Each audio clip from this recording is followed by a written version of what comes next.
додгоҳи шаҳри душанбе дархости бознигарии ҳукми сайфиддин назарзода раиси собиқи китобхонаи миллиро рад кардааст. Назарзода аз додгоҳи шаҳри душанбе хоста буд ҳукми пардохти 12,500 сомонӣ ҷаримаро беэътибор эълом кунад. рӯзи 28 сентябри соли ҷорӣ додгоҳи ноҳияи исмоили сомонии пойтахт сайфиддин назарзодаро ба ҷурми нақзи қонуни танзим ба пардохти ин ҷарима маҳкум карда буд. раиси собиқи китобхонаи миллӣ баъд аз эъломи ҳукм гуфта буд ки аз ин қарори додгоҳ розӣ нест ва ба зинаҳои болоӣ шикоят хоҳад бурд. худи сайфиддин назарзода 9 ноябр дар суҳбат бо радиои озодӣ таъйид кард ки ҳукми додгоҳи душанбе як ҳафта пеш қарори додгоҳи қаблиро дуруст арзёбӣ кард ва ӯ ҳам тасмим гирифт ин ҷаримаро ба тадриҷ пардохт кунад.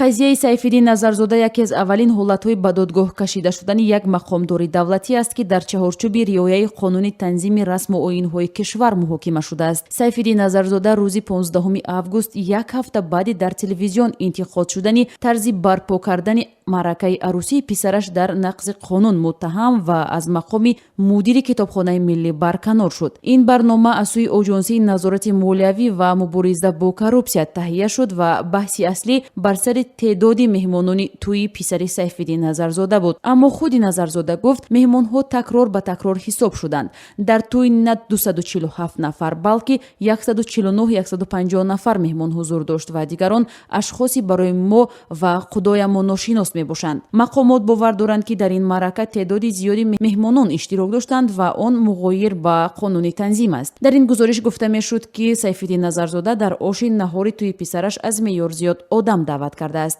бархе сокинон гуфтанд ки ҳукми назарзода бештар хусусияти намоишӣ дошт то ки ба дигар аъзои ҷомеа нишон дода шавад ки дар миёни онҳое ки ба додгоҳ кашида ва муҷозот мешаванд мақомоти давлатӣ ҳам мебошанд.